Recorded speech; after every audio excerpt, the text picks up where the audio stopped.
I'm Marcus Reed, a 38-year-old father of two who has been a fleet logistics manager at Rivermore Freight for 12 years. One day, I was called into the office of Jackson Butler, the director of operations. He didn't look me in the eye as he announced that the company had just installed new logistics software that would save me nearly $200,000 a year, most of it in salary and benefits. "This software will make your position redundant," Jackson said, his voice as flat as a weather report. I nodded as if it made perfect sense, even though I knew what I had contributed to the company. The late nights tracking shipments in blizzards, the hours building relationships with customers from Memphis to Billings, the emergency routes I designed when Hurricane Laura closed half of our southern corridor, all of it seemed worthless before a quarterly earnings report. I didn't argue. I just sat there listening as Jackson asked me to train Daniel, a 23-year-old, fresh out of college, on the rest of the notice period procedures. Daniel's job, Jackson put it, was to push the button when the software says so.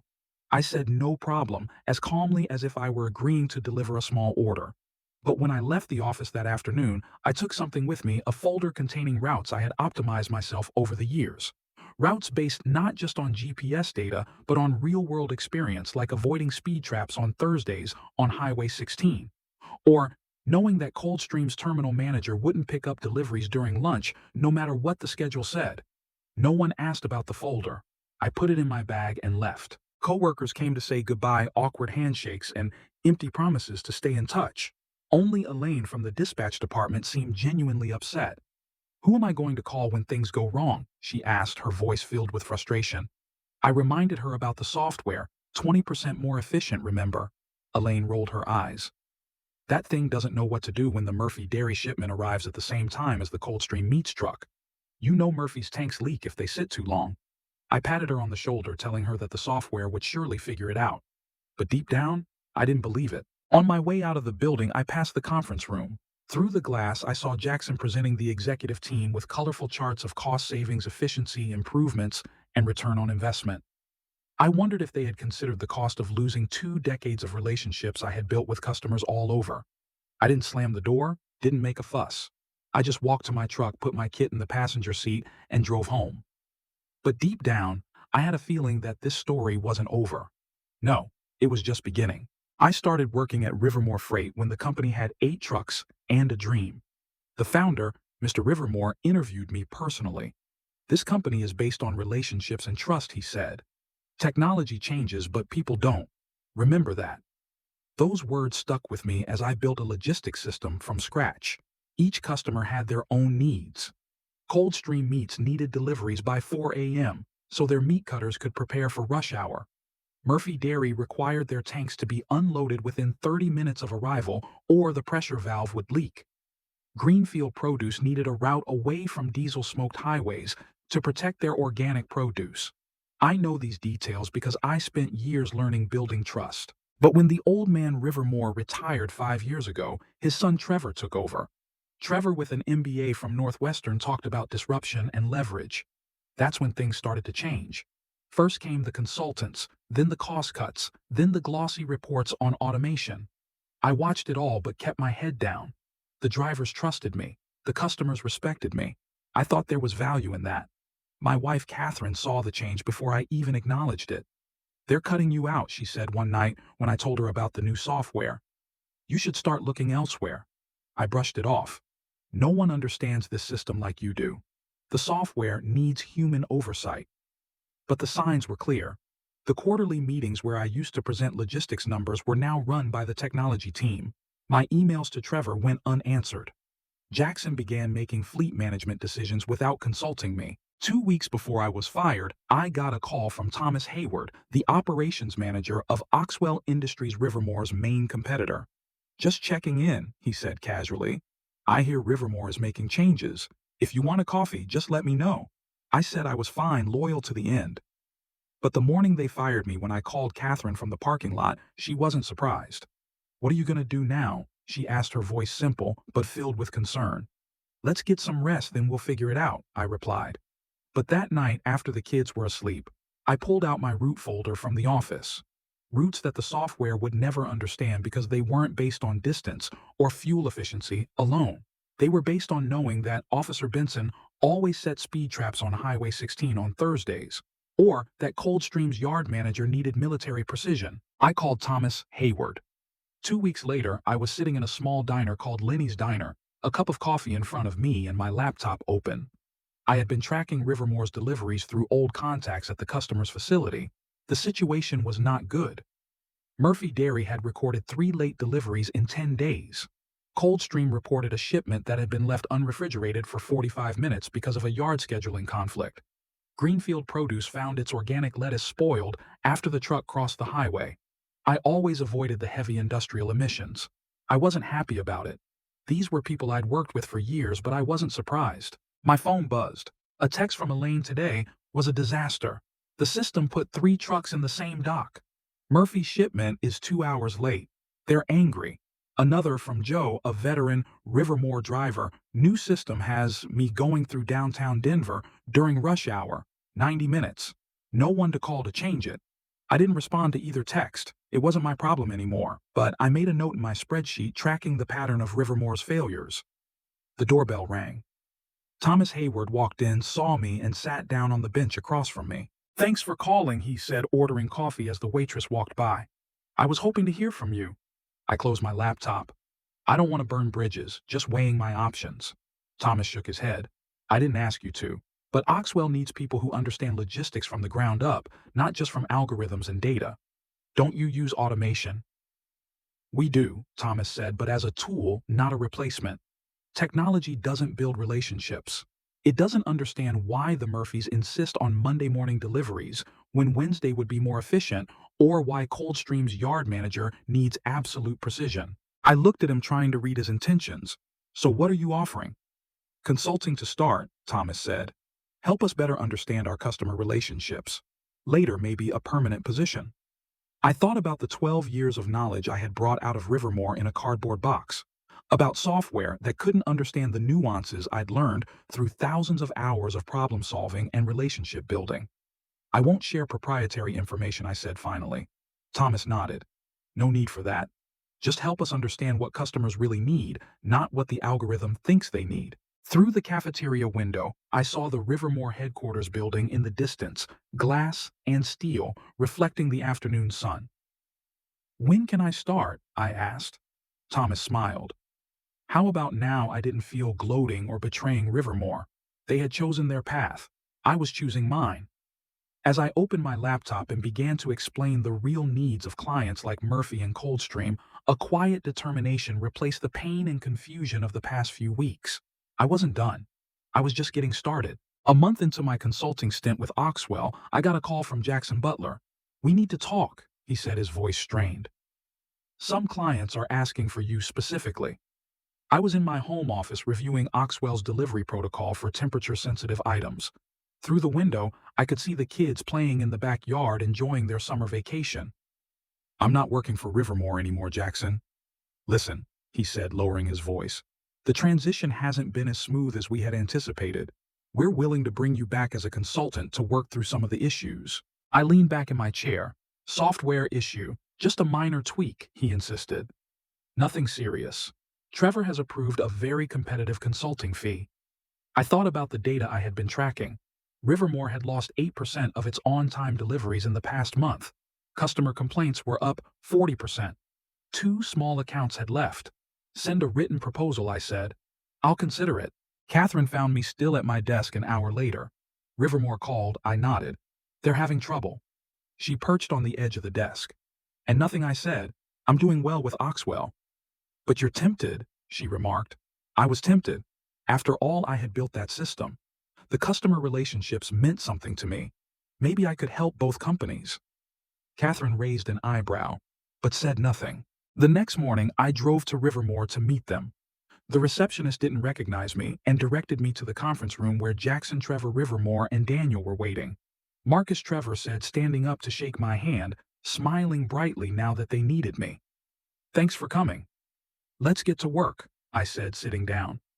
"What exactly do you need?" Jackson opened his laptop. "The system works as designed, but there are some specific customer requirements that it doesn't take into account." "You mean like Murphy's leaking tank or Coldstream's dock schedule?" Daniel looked up. "How do you know we've had problems with those customers? I didn't mention that I was still in touch with their staff." Because I've spent 12 years learning their idiosyncrasies. That's why I'm here. Right? Trevor cleared his throat. We want you to write down those special requirements so we can program them into the system. The request hung in the air. They wanted me to load 12 years of experience into the software to complete my replacement. And what are you offering $5,000 for 2 weeks of consulting? Trevor said. That's generous. I looked at them. Trevor, who thought algorithms were better than humans. Jackson, who couldn't bear to look at me when he fired me. Daniel, who knew just enough to be dangerous. No, I said simply. Trevor blinked. Excuse me, my knowledge and connections aren't transferable to a program. That's not how it works. Jackson leaned forward. Marcus, be realistic. This is a generous offer. It's not about the money, I said, standing up. What you're asking for can't be done in 2 weeks of consulting. It requires years of direct interaction with clients. Trevor's face hardened. We heard you're working with Oxwell. Consulting. Yes. Is that a problem? We consider that a conflict of interest, Trevor said coolly, especially if you share proprietary information about our clients. I felt a surge of anger but kept my voice calm. I don't share anything proprietary, but it's interesting that you're worried about that when you're asking me to give you everything I know. We'll be watching very closely, Trevor warned as I headed for the door, and contacting clients to make sure there's no inappropriate solicitation. I paused in the doorway.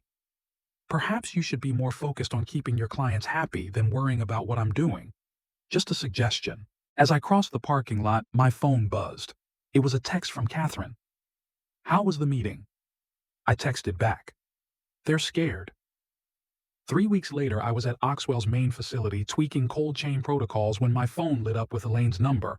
You wouldn't believe what happened, she said, her voice low as if she were hiding in the stairwell. Coldstream just pulled the whole deal. Biggest account gone. I put down my clipboard. What's going on? 3 shipments of heat-damaged goods for 2 weeks. Their CEO called Trevor straight away. Very tense. She paused. Murphy's making a fuss too. And Greenfield. The software still doesn't work. Elaine smiled bitterly. Oh, it works as designed. Perfectly optimized for cost savings. Just not what the customer needs. After hanging up, I looked out at Oxwell's yard where forklifts and trucks worked in unison. Thomas walked over. Everything okay? I hesitated, then told the truth. Rivermore just lost the Coldstream account. Thomas raised an eyebrow. Big loss. Know who they're going to know. I didn't mention that I'd sent a proposal to Coldstream on Oxwell's behalf the week before, anticipating this scenario. Not to be pushy because they'd contacted me first. That night I got an email from William Coldstream, the CEO. Tomorrow dinner. Urgent discussion on shipping options. The next day at a steakhouse, William didn't beat around the bush. Your old company was a mess, Marcus. A bunch of prime beef spoiled. Do you know how much that cost? I nodded, sympathetic. The automated system had trouble handling the specific requests. That's right, William growled, cutting into his steak vigorously. Trevor kept saying the software would adjust, learn from the mistakes, but it kept making the same mistakes. What did he say when you terminated the contract? William chuckled, blamed the driver, then offered a discount. Never admitted the system was the problem. He pointed his fork at me. You knew this was coming, right? I took a sip of water. I know there are logistical aspects that aren't easy to program. Okay, William said, leaning back. I saw the Oxwell proposal. Your name was on it. Competitive rates, dedicated route specialist. You, I assume. I nodded. When can you handle our delivery? Right away. I've prepared specific protocols for you. William smiled for the first time that evening. On the way home, I got a call from an unknown number. Lisa Murphy, from Murphy Dairy.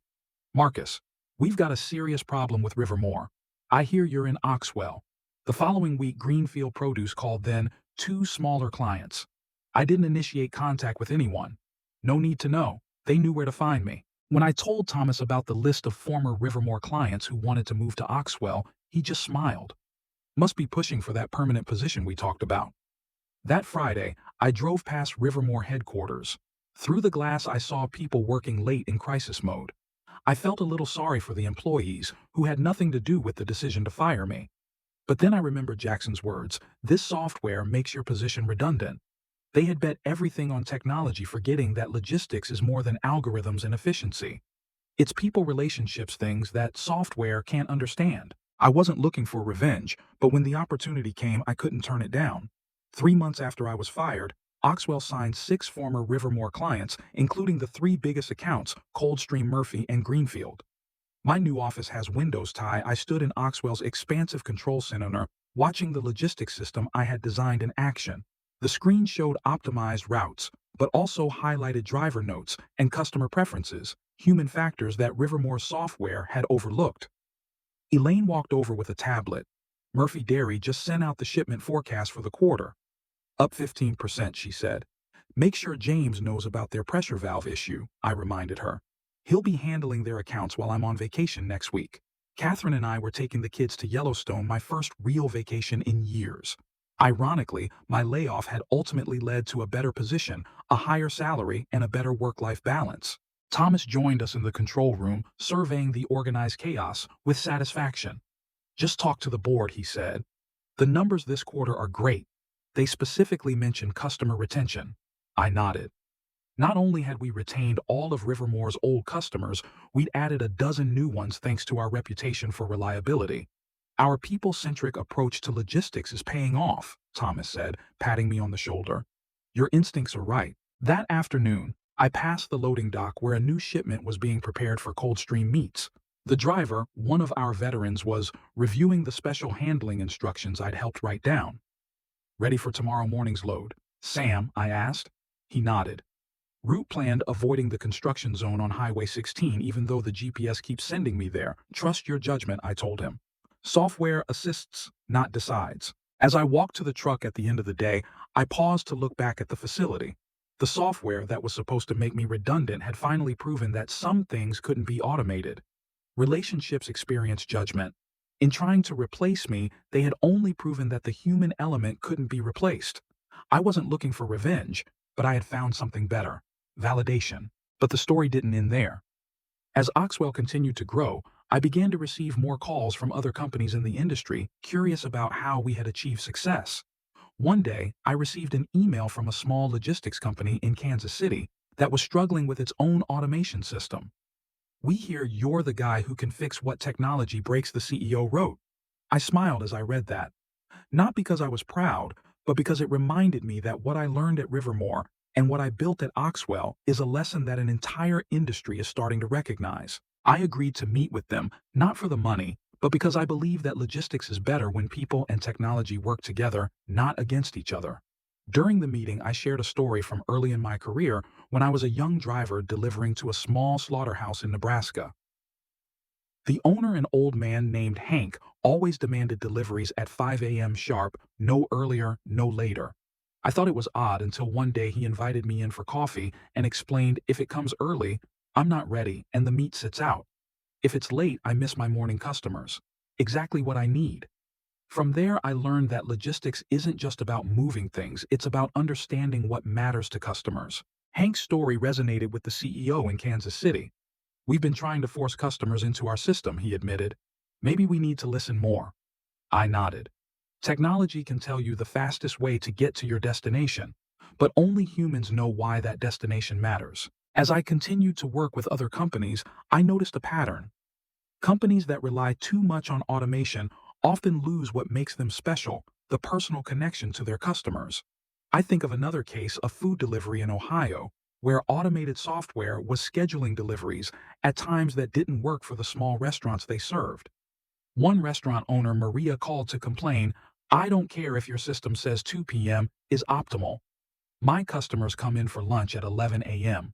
I need my ingredients before then. After working with the company to adjust the schedule based on actual customer demand, they not only retained Maria, but also won the loyalty of dozens of other restaurants in the area. Stories like Hank's and Maria's became the foundation of how I train my team at Oxwell. I require every employee, from drivers to dispatchers, to spend time talking to customers, not just sending emails or relying on data.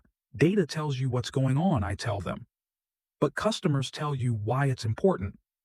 This approach not only helped us retain customers, but also created a culture where employees felt empowered to make decisions based on experience, not just algorithms. Meanwhile, Rivermore, or what was left of it, was slowly integrating into Oxwell's operations. Jackson Butler. Now my operations coordinator was beginning to understand the value of a human-centered approach. He came into my office one day, still looking a little embarrassed by our history. I thought software would solve everything, he admitted. But I realized it lacks something you've always had the ability to see beyond the numbers. I nodded, needing no further explanation. Jackson was learning the lesson I'd learned the hard way. Logistics is a people business, no matter how advanced the technology. Elaine, now a key part of our operations team, was also thriving. She brought with her the wit and intuition from her Rivermore days, often being the first to spot a problem before it became a crisis. One time, she called me in the middle of the night because a Murphy dairy shipment was stuck at a checkpoint due to a documentation error. The software didn't catch it, she said, but I knew Murphy would be mad if that shipment was late. She worked with the driver to resolve the issue on the spot, and the shipment arrived on time. When I thanked her, she shrugged. That's what you taught me, Marcus. Always put the customer first. As Oxwell continued to expand, I began to receive invitations to speak at industry conferences, sharing lessons from my journey. At an event in Chicago, I told the Rivermore story not to brag, but to illustrate an important point. Technology is a powerful tool, but it cannot replace human judgment. I shared another example from my own experience about a small customer in Montana who almost abandoned Rivermore because the software repeatedly sent trucks down a dangerous mountain road in the winter. The GPS said it was the fastest route. I explained to the audience, but any local driver knows that road is unsafe in the snow. By listening to the driver and adjusting the route, we not only kept the customer, but also avoided a potential disaster. The conference audience, from CEOs to logistics managers, took notes voraciously. After the talk, an older woman who ran a family-owned trucking company came up to me. "Your story reminds me of my father," she said. "He always said, 'Take care of your customers, and they will take care of you.' I think we've forgotten that in our pursuit of technology." I smiled. "Your dad was right. And I bet he has some great stories about the early days of the industry." She laughed. "Oh, he has a whole book full of them." Moments like that, connecting with people who share my values, remind me why I continue to do this work. It's not just about moving goods from point A to point B. It's about making a difference in the lives of customers, employees, and even former competitors like Trevor Rivermore. I heard Trevor left logistics after Oxwell bought his company, moving to work in tech in California. I don't blame him. He made choices based on what he thought was right at the time. But I hope he learned something from all this, that no algorithm can replace the human heart and mind. As I look back on my journey from being fired to standing at the controls of Oxwell, I realize that everything happens for a reason. Being fired was not the end, but the beginning of a new chapter. It forced me to look back at what really matters: my family, my values, and my belief that people are still at the heart of any business. Catherine saw the change in me before I did. One evening, as we sat on the porch watching the kids chase fireflies in the yard, she said, "You're happier now, aren't you?" I thought for a moment, then nodded. "Yeah, I think so." That happiness didn't come from proving Rivermore wrong or from the big contracts Oxwell won. It came from knowing I was doing the right thing the right way. Every shipment we delivered on time, every customer who stayed with us, every employee who felt empowered, those were the real wins. And as I continue to build my legacy at Oxwell, I carry with me the lesson that old Rivermore taught me that first day: technology changes, but people don't. I don't know what the future will bring, but I know I'm ready. With my team by my side, my customers' trust, and my family to lean on, I feel like I can face any challenge. And if one day a new software threatens to make me redundant, I will just smile and carry on.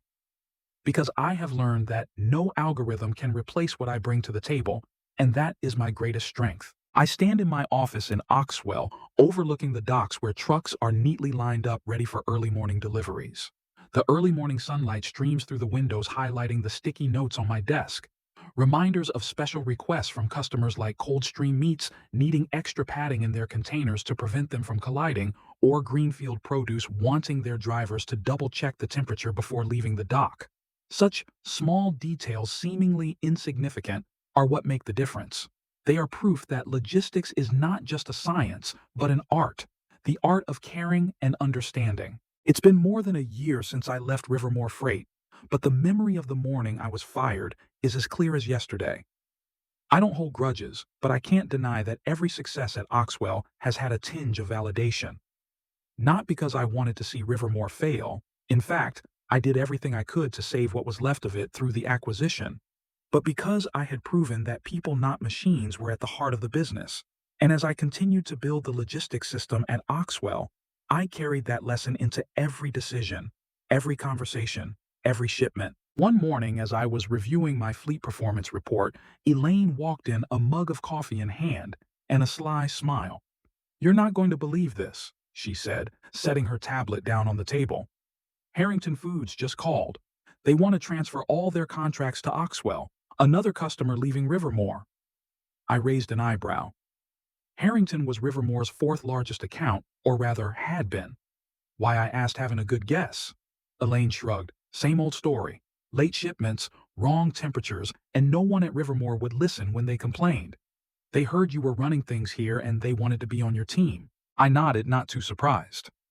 Harrington Foods, like Coldstream and Murphy, had very specific requirements.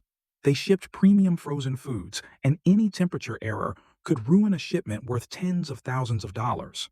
I remembered my days at Rivermore when I'd personally inspected Harrington's containers before each trip, making sure the refrigeration was set up correctly. Rivermore's software, for all its optimization, clearly couldn't handle such details. "Set up a meeting with them," I told Elaine, "and make sure we have a detailed plan for their needs before we sit down." As Elaine leaves, I think about the journey that brought me here. Not just the story of getting fired and finding a new opportunity, but also how I learned that my true value is not in my title or salary, but in what I bring to the job. I remember a story from years ago when I was a young coordinator at Rivermore. A small customer in Iowa, a family farm that makes artisan cheese, was about to cancel the contract because our trucks kept arriving late. I drove to the farm, sat down with the owner, Clara, and listened. She told me that each batch of cheese is made by hand, and if the shipment is late, the product will not be fresh when it reaches the customer. "We don't just sell cheese," she said. "We sell trust." I adjusted my routes, added an extra driver to ensure on-time deliveries, and even called Clara every week to check in. The farm never left Rivermore, and Clara became one of my most loyal customers. Clara's story became a lesson I shared with the team at Oxwell. Every customer, big or small, has a story. It's our job to listen to and respect that story. That's what I do. No software can do that. As Oxwell continued to grow, I found that my job was no longer limited to managing fleets or closing new contracts. I became a mentor not only to my own employees, but also to others in the industry who were trying to navigate the balance between technology and the human element. One day, I got a call from an old friend, Sarah, who had worked at a logistics company in Wisconsin. She had just been hired as director of operations for a new company, but they were having trouble with the automation system that the management had relied too much on. "Marcus, I need your advice," she said, her voice filled with concern. "They think the software will solve everything, but we're losing customers left and right." I invited Sarah to Oxwell to see how we operated. When she arrived, I walked her through the control center, showing how we integrated software data with driver notes and customer feedback. I told her about a recent case when a customer in Colorado, a high-end restaurant, complained that their ingredients had arrived in less than perfect condition. The software had chosen the shortest route, but that route passed through an area with wild temperature fluctuations affecting the quality of the product. "We fixed it by listening to the customer and adjusting the route," I told Sarah. "The software is a tool, not a boss." Sarah nodded, taking notes. "I need to bring you back to Wisconsin," she joked. "Or at least this approach." I laughed. "I'll send you some training materials I've been working on for the team. Start by talking directly to your customers. They'll tell you what they need." Meeting Sarah reminded me that what I was doing at Oxwell wasn't just building a company, it was reshaping how an industry thinks about technology and people. Meanwhile, at Oxwell, we continued to expand. After Harrington Foods, 2 more clients from Rivermore moved on, and I started getting inquiries from companies outside the region. One was a food distributor in Oregon that was struggling with deliveries to rural restaurants. I flew out to meet the CEO, a man named Carl, who looked like he hadn't slept in weeks. "Our software keeps sending trucks down roads that don't exist," he lamented. "It says it's the fastest route, but our drivers end up stuck on a dirt road somewhere." I sat down with Carl and his team and listened to their problems. I told the story of a veteran Rivermore driver, George, who once saved an important shipment by using a paper map when his GPS led him into an area with no signal. George knew the area like the back of his hand, I said. No software can replace that experience. We worked with Carl's team to train drivers to recognize alternate routes and encourage them to report any problems to the software. Within a month, their on-time delivery rate increased by 20%, and Carl called to thank me, saying I had saved his company. Stories like George and Clara's aren't just memories. They're reminders that logistics is a business built on trust. Every time I share these stories, whether with employees, customers, or industry peers, I see their eyes light up. They realize that in a world obsessed with data and efficiency, there was still room for empathy, creativity, and human judgment. One afternoon, as I was working in the office, Catherine walked in carrying a box of homemade cookies, the kids' favorite. "You forgot the school picnic," she said, teasing but not angry. I laughed, apologized, and promised to make it up with a weekend trip to the local lake. Catherine sat down, looking around the office. "You've come a long way, Marcus," she said. "From sitting in the parking lot of Rivermore, not knowing what to do, to running a logistics empire." I shook my head. "Not an empire. Just doing what you know is right." But she was right about one thing: I had come a long way. And as I look back, I realized that every step of the way, from the early days at Rivermore to the shock of being laid off to rebuilding at Oxwell, taught me something. I learned that failure is not the end, but the opportunity to start again, smarter and stronger. I learned that my value was not in what others thought, but in what I knew I could do. As Oxwell continued to grow, I began to think about my legacy. Not the fame or the money, but the impact I left. I wanted my team to remember that they weren't just delivering goods. They were delivering on a promise to their customers. I wanted our customers to know that despite the changes in technology, no matter what happens, there will always be a human being behind the scenes making sure things go right. And I want my kids to grow up with the lesson that no matter what life throws at you, you can always get back up and find your own way. One day, as I was preparing for another industry conference, I received a handwritten letter, a rarity in the age of email and texting. It was from Clara, a cheese farmer in Iowa. "Marcus," she wrote, "I hear you're doing great at your new company. I just wanted to say that you made a difference for us years ago, and I know you're doing the same for many others. Never stop being yourself." I folded the letter, feeling a warmth spread through me. It was a reminder that for all the numbers and contracts, what matters most are the connections we make. I put the letter in a drawer along with the route folder I'd brought with me from Rivermore. They were souvenirs of my journey, not trophies, but proof that I'd been there, fought and won in my own way. And as I walked out of the office ready for another day, I knew my story wasn't over. Every day was an opportunity to write, to learn, and to remind the world that no matter how much technology advances, people are still the most important factor. As I left the office that evening, the sunset painted the Oxwell parking lot a fiery orange. I paused, breathed in the crisp autumn air, and thought about the journey that had brought me here. Every day at Oxwell was a chance to prove that my job and the team's wasn't just about delivering goods, but about keeping promises to the people who trusted us. But more than that, it was an opportunity for me to continue learning not just about logistics, but about myself and what really mattered. A few weeks later, I got a surprise call from someone I didn't expect to hear from again: Daniel, the young man who had replaced me at Rivermore.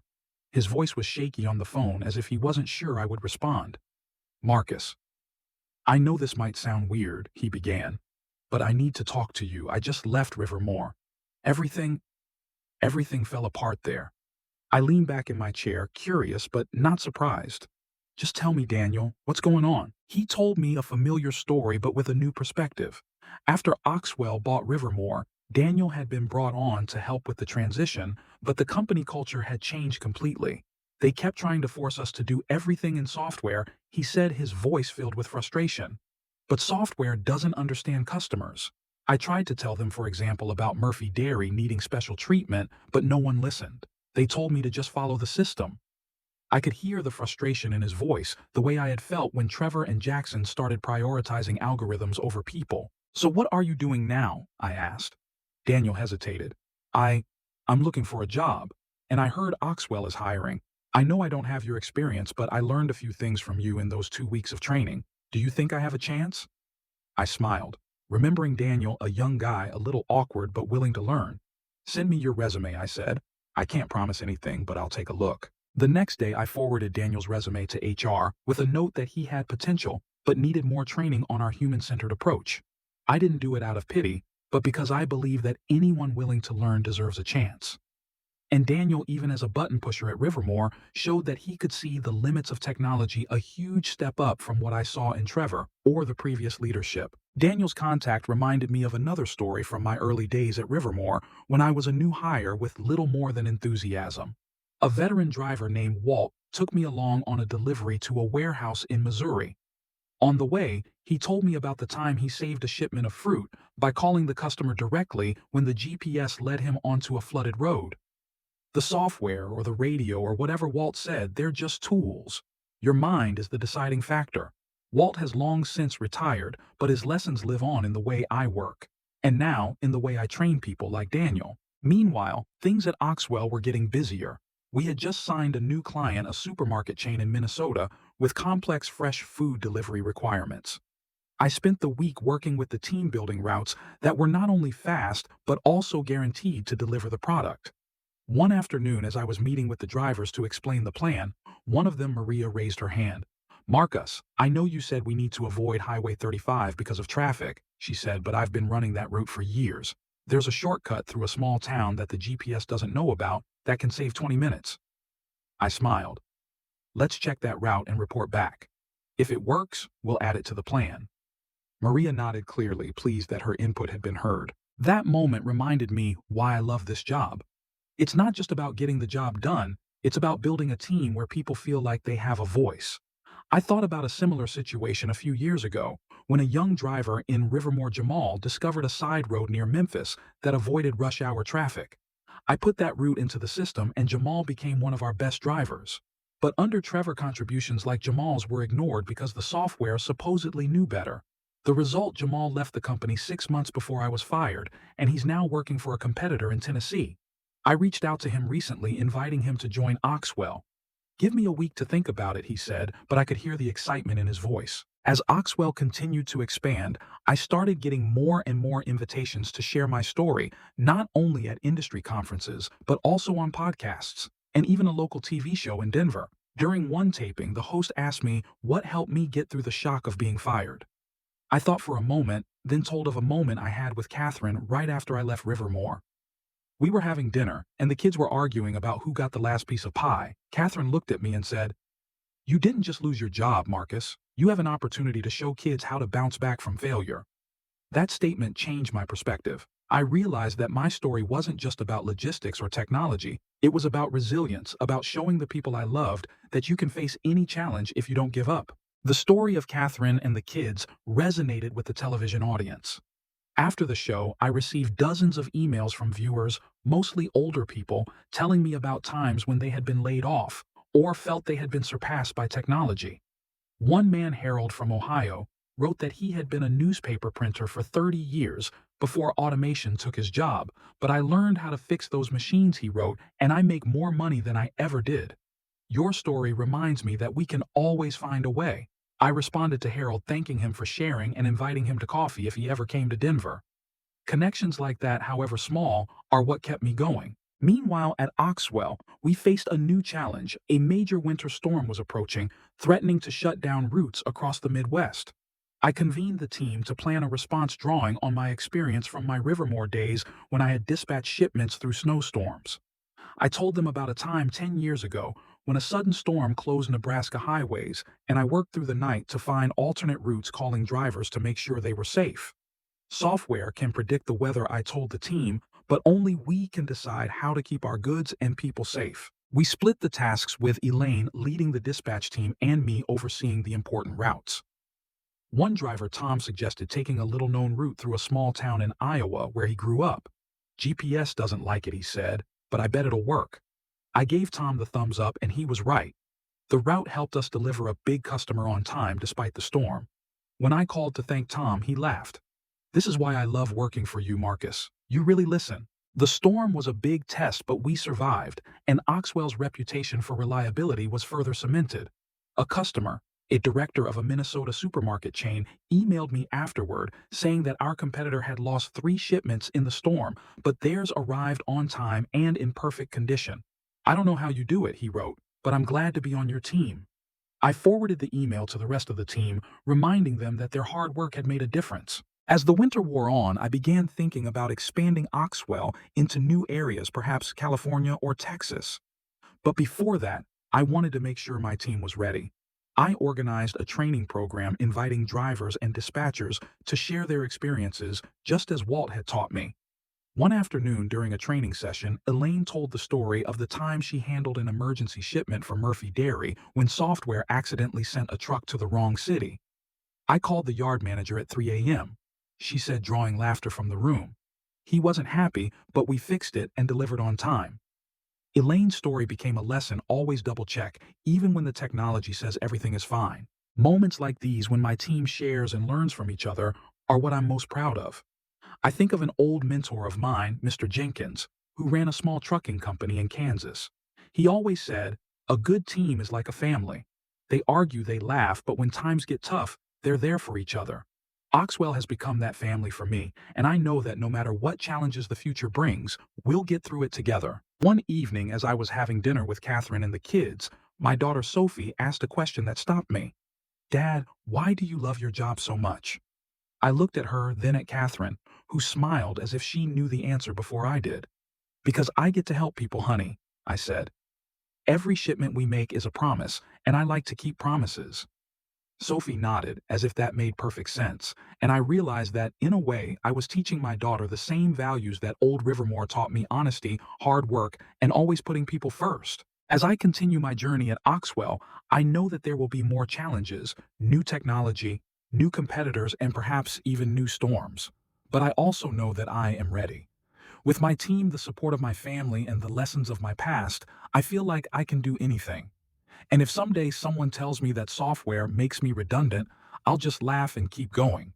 Because I've learned that nothing, not software, not algorithms, not machines, can replace the heart and soul of a human being. As I drove home that night, the dim streetlights on Denver's main thoroughfare reminded me of those late nights in Rivermore when I sat in my office redrawing routes on paper maps to make sure my packages arrived on time.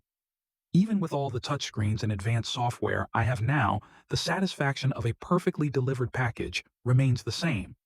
It's the feeling of a promise kept, of a belief reinforced.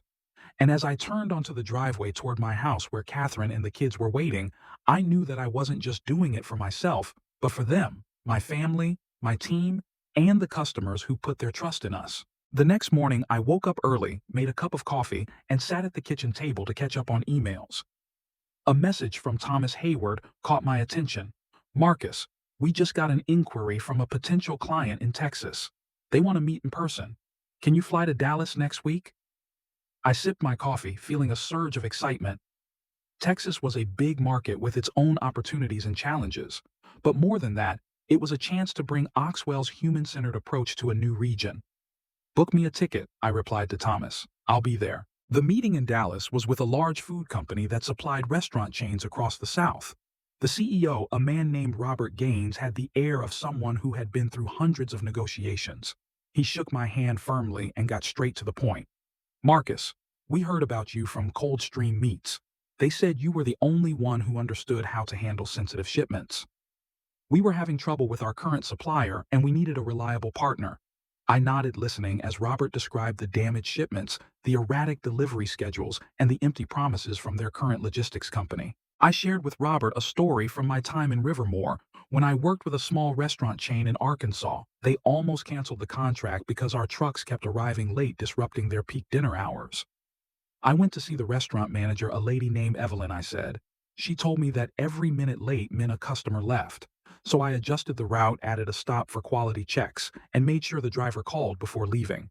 After that, they not only stayed, but referred us to 3 other restaurants." Robert nodded, his eyes lighting up. "That's the kind of service we need. Not just delivery, but understanding." The meeting ended with a handshake and a promise to send a detailed proposal. On the flight back to Denver, I thought about Evelyn and how she had taught me the importance of putting myself in the customer's shoes. It's a lesson I've carried with me into every contract, from small farms like Clara's to giants like Coldstream. And now, as Oxwell prepares to expand into Texas, I know that lesson will be key to success. It worked. Back at Oxwell, I convened the team to discuss the Texas plan. Elaine, always quick on her feet, suggested hiring local drivers who knew the routes in the South. I saw that in Rivermore, she said. GPS doesn't know about shortcuts or low bridges that only locals know. I agreed, and we began the hiring process, focusing on drivers who were experienced and willing to learn our approach. One of them, an older man named Hank, impressed me during the interview. "I've been driving trucks for 35 years, he said, his voice low but firm. "I don't believe in letting machines decide everything. I believe in doing it right." Hank reminded me of Walt, the veteran driver who had taught me my first lessons in logistics. I hired Hank on the spot and put him in charge of one of the Texas test routes. Just 2 weeks later, he called to report that he had discovered a side road through a small town that would bypass the main highway. "The software tells me to take I-20, he said, "but I know this is faster and the customer gets their goods 30 minutes early." I laughed over the phone. "Hank, you were born to work in Oxwell." As we prepared for the Texas contract, another challenge arose: a new competitor in the Midwest. A logistics company that used cutting-edge artificial intelligence began poaching our customers. They emailed Coldstream Murphy, and even Harrington Foods, boasting of unprecedented efficiency and lower prices. I wasn't worried, not out of complacency, but because I knew our customers valued reliability over flashy promises. But I still convened the team to make sure we stayed ahead. During the meeting, I told the story of a former customer at Rivermore, a small bakery in Montana. They had been lured in by a competitor with a lower price, but came back a month later because the competitor couldn't deliver their flour on time, disrupting their production. "We won them back by listening," I told the team.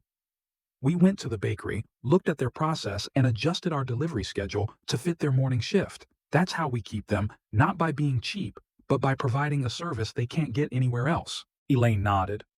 "Coldstream isn't going anywhere," she said. "I just talked to William last week. He said the new competitor kept calling, but he told them no one understood his needs like Marcus." The team laughed, and I felt a little proud, not because I was being complimented, but because my team understood the value of what we were building. To solidify our customer relationships, I decided to host a thank you event, inviting representatives from Coldstream Murphy Harrington and other accounts to Oxwell headquarters. We set up a big tent in the parking lot, served barbecue and local beer, and let the drivers and dispatchers mingle with customers. William Coldstream, holding a plate of barbecued ribs, came up to me and said, "Marcus, I've worked with dozens of logistics companies in 40 years. No one has ever invited me to a party like this. You make us feel like family." I smiled and shook his hand. "That's exactly what I meant, William." The event not only solidified customer loyalty, but also raised team morale. A young driver, Lisa, came up to me afterward and said, "I've never seen customers and drivers talk like that. It makes me proud to work here." I patted her on the back. "Lisa, that's what makes us different. We don't just deliver things, we build relationships." As Oxwell continued to grow, I began to receive more requests to share my story, not just in logistics, but in other areas as well. A local university invited me to speak to business students about resilience and adaptation. In my lecture, I told them about the day I was laid off from Rivermore, but I emphasized what happened next, how I turned failure into opportunity. I shared a story about an old friend, Charlie, who used to work in construction. When his company went bust, Charlie learned how to use 3D design software and started a consulting firm which is now more successful than ever. "Failure is not the end," I told the students. "It's a comma leading you to the next sentence in your story." The students applauded, and a young woman, Anna, came up to me afterward. "My dad got laid off last year," she said. "He thought he was done, but your story makes me want to encourage him to try again." I gave Anna my card and said, "Have your dad call me. I might have some ideas for him." A week later, Anna's father, Richard, called. He had been a plant manager but was now looking for a new career. I introduced him to a friend in manufacturing and a few. The next morning, he texted to say thank you, saying he'd found a new job. Moments like that, helping someone get back on their feet, are what keep me going. Meanwhile, at home, Catherine and I began planning for the future. With Oxwell stable and earning more, we decided to save for a bigger house where the kids could have their own playground. One evening, as we were looking through real estate listings, Sophie ran in with a drawing, a house with a white picket fence and a big truck parked in front. "This is our house, Daddy," she said. I hugged Sophie, feeling my heart swell. Everything I'd done, the long hours, the hard decisions, the painful lessons had been for moments like this. By spring, Oxwell officially opened its Texas branch, with Hank leading the team of drivers. The contract with Robert Gaines' company was signed, and we started getting inquiries from other restaurants in the area. I flew to Dallas to check out the operation, and during a visit to the yard, I met a young driver, Miguel, who told me about his father, a retired truck driver. "My dad always said this business is about people," Miguel said. "He would love to work for you." I smiled, invited Miguel to tell me more about his father, and we ended up having a long conversation about the early days of logistics when drivers relied on paper maps and intuition. Stories like Miguel's, Hank's, and Clara's are what connect me to this business. They remind me that no matter how big Oxwell has grown at its core, we are still people, people who trust us, people who work with us, and people who rely on us to keep our promises. And as I continue my journey, I know that every day is an opportunity to write another chapter, to prove that in a world full of technology, the human heart is the strongest thing. As I stand at Oxwell's new Dallas terminal, watching the trucks line up and the drivers inspect their containers before they hit the road, I feel a familiar thrill, the feeling of knowing we're doing something right, not just for our company but for the people who depend on us. The smell of diesel mixed with the hot Texas air and the chatter of our team echoed, reminding me that this isn't just a job, it's a calling. We don't just move things, we deliver reliability, care, and a commitment that our customers, from large restaurant chains like Robert Gaines to small mom-and-pop stores, will get what they need when they need it. The trip to Dallas wasn't just about launching the new branch. It was also a chance for me to meet the team of local drivers and dispatchers who would make Oxwell's vision a reality. Among them, Miguel, the young man I'd spoken to earlier, quickly became a star. He had the intuition of a veteran driver like his father, and was always ready to ask questions when the software suggested a route that he felt was inappropriate. One day, as we were reviewing the delivery schedule, Miguel pointed to the screen and said, "Marcus, the system wants me to take I-35 during rush hour. I know a side route through Grand Prairie would be faster, especially on Fridays." I nodded, giving him an encouraging look. "Try it and report back. If it works, we'll update the system." Miguel smiled, clearly pleased to be trusted. The moment reminded me of a lesson from my early days at Rivermore, when I worked under the guidance of a veteran dispatcher named Betty.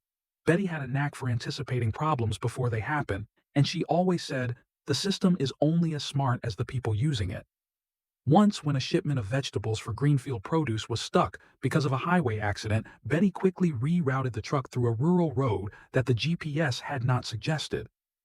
The shipment arrived on time, and the customer never knew there was a problem. "Don't let the machines boss you," Betty told me later, sipping coffee from her favorite ceramic mug.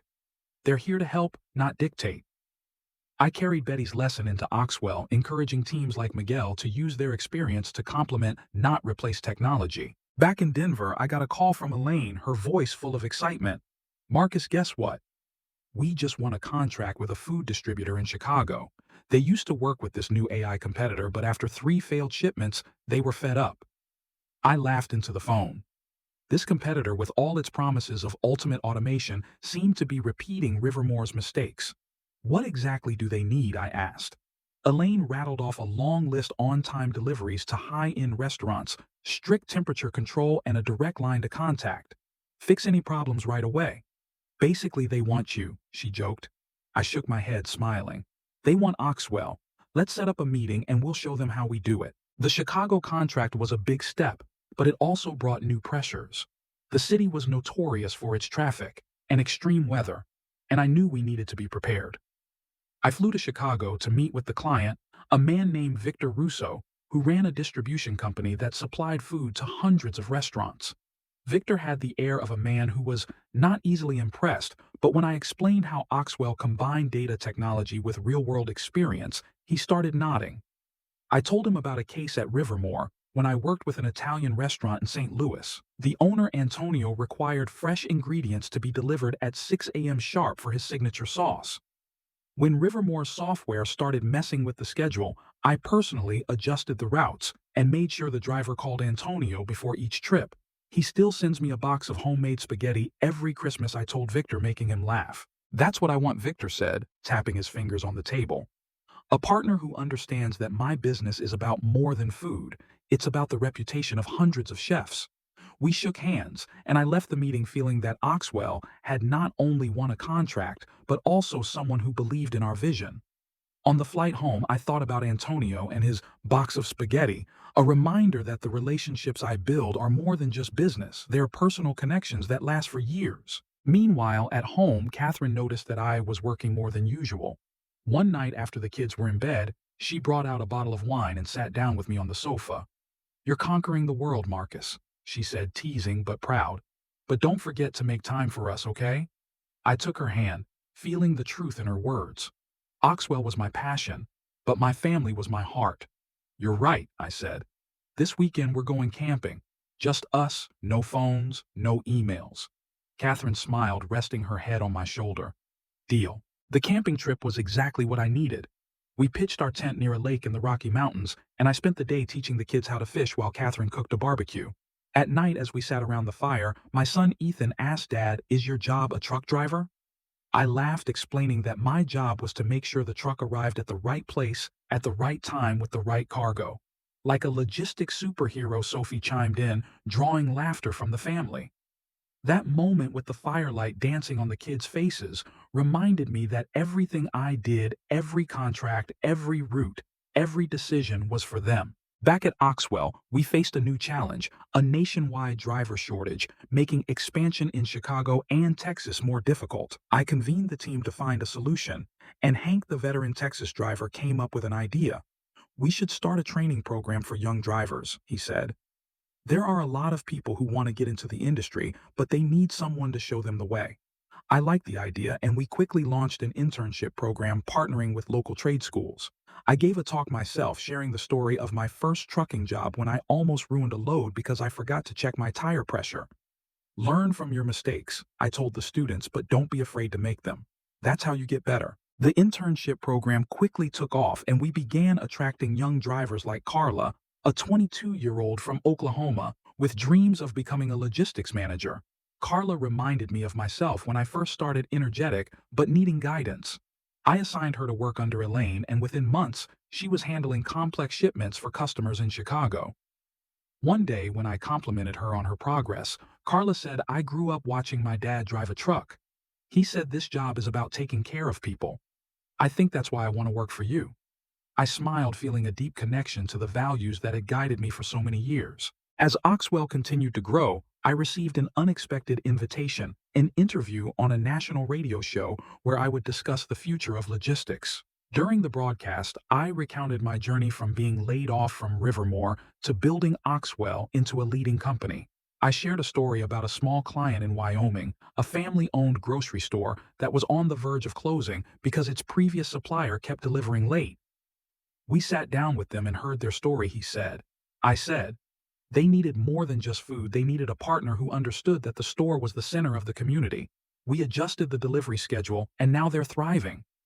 The host, clearly intrigued, asked, "What makes you different, Marcus?" I replied simply, "I believe that people are more important than algorithms. Technology is a tool, but the heart of the business is the people who use it." The podcast gained traction, and I began receiving emails from all over, from drivers who wanted to join Oxwell to CEOs who wanted to learn about our approach. One email in particular stopped me in my tracks. It was from Trevor Rivermore. "Marcus," he wrote, "I listened to your interview. I was wrong to think that technology could replace you. If you're ever in California, I'd like to buy you a coffee." I reread the email, feeling a mix of surprise and satisfaction.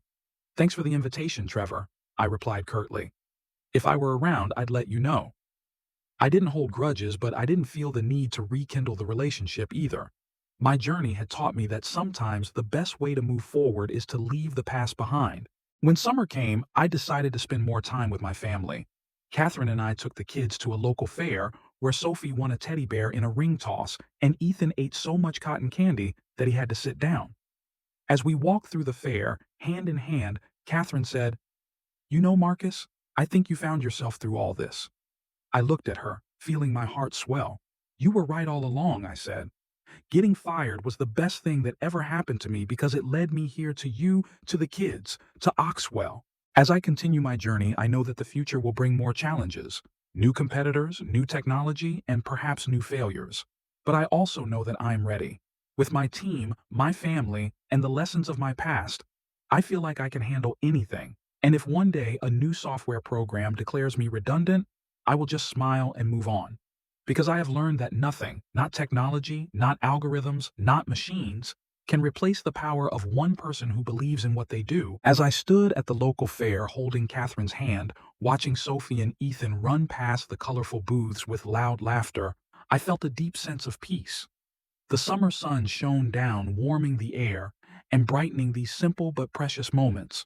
The fair, with its cotton candy scent and thumping music, was a reminder that life isn't just about big deals or challenging jobs, but also about spending time with the people I love most. It was these moments that gave me the strength to get through the day I was laid off at Rivermore, to rebuild my career at Oxwell, and to keep going no matter what the future brought. Back at Oxwell on Monday, I walked into the control center with renewed energy. The team was gearing up for a busy week with shipments to Chicago, Texas, and new regions where we'd just expanded. Elaine greeted me with a smile and a cup of coffee, giving me a quick update on the Chicago deal. Victor Russo just called, she said. He said the first shipment arrived perfectly, and he's already referred us to 2 other restaurant chains. I nodded, unsurprised but pleased. Great. Make sure we meet them soon. And remind Carla to check out the alternate route she suggested last week. Elaine made a note, then returned to her work with a confidence I had always admired. Then I sat down with Thomas Hayward to discuss the future. With Oxwell growing, we were starting to think about expanding internationally, perhaps to Canada or Mexico. But Thomas had another suggestion. Marcus, you've done something amazing here, he said. But we need to share this model with the world. How about writing a book? Your story from Rivermore to Oxwell could inspire thousands. I was surprised, but the idea gradually became appealing. Not for the fame, but because I wanted to share my greatest lesson, that humans with their resilience, creativity, and compassion can always overcome any technology. I began to draft the book in the evening, sitting in my home office with a cup of tea and memories flooding back. I wrote about the day I was fired, about the late nights at Rivermore drawing routes by hand, and about the moments with customers like Clara Antonio and William Coldstream, who taught me that logistics is about trust. I wrote about Walt, Betty, and Hank, who taught me lessons no classroom could teach. And I wrote about Catherine, Sophie, and Ethan, who kept me going when I thought I might collapse. As I worked on the book, I continued to lead Oxwell, ensuring that every shipment, every customer, every employee got the attention they deserved. One day, while I was checking a shipment for Murphy Dairy, I got a call from Miguel in Texas. Marcus, I just delivered to a new restaurant in Austin, he said, his voice full of excitement. The owner wants to meet you. He said it was the first on-time delivery they've had in 6 months. I smiled, promising to stop by on my next trip. Stories like Miguel's were fuel for me, proof that our approach, while not as flashy as our AI competitors, was making a real difference. One afternoon while I was in the office, Sophie ran in with a letter from school. Dad, I'm writing an essay about you, she said, her eyes shining. I opened the letter and read it, my heart sinking. Sophie wrote about my layoff, about how I didn't give up, and about the time she saw me working late to make sure a shipment arrived on time. My dad is a logistics superhero, she wrote, because he helps people even when things are tough. I hugged Sophie, feeling my eyes sting. You make me so proud, I said. And I knew that whatever I accomplished with Oxwell this moment was my greatest achievement. As my book began to take shape, I received another email from Trevor Rivermore. He had read an article about Oxwell and wanted to congratulate me. I learned a lot from my mistakes, he wrote. Thank you for doing right what I did wrong. I replied briefly, wished him luck, and closed my laptop. I didn't need Trevor's recognition, but I appreciated his honesty. It reminded me that we're all learning, all trying to do better. That fall, Oxwell held a celebration at our headquarters to mark 2 years since the Rivermore acquisition. We invited all the employees, from veterans like Elaine and Hank to newcomers like Carla and Miguel, along with customers like William Coldstream and Victor Russo. During my speech, I looked around the big tent where everyone was laughing and sharing stories, and I said, 2 years ago, I thought my journey was over, but it turns out it was just the beginning. We're here today not because of technology or algorithms, but because of every person in this room who believed, worked hard, and never gave up. When the ceremony ended, Catherine took my hand and whispered, "You did it, Marcus." I shook my head, smiling. We did it. And as I look out at the parking lot where Oxwell's trucks stand ready for tomorrow, I know that my story, our story, is still being written. Every shipment, every relationship, every lesson is a new line in that book. And I can't wait to see what the next chapter will bring. But if I had to pick one lesson to leave us all, my team, my customers Sophie and Ethan and anyone else listening, it's this: technology may change, but human values don't. Whatever challenges you face, no matter who tells you you're redundant, remember that your greatest strength lies in your ability to adapt, connect, and never stop believing in yourself. That's what took me from an empty office in Rivermore to the control center of Oxwell, and that's what will take us all further together.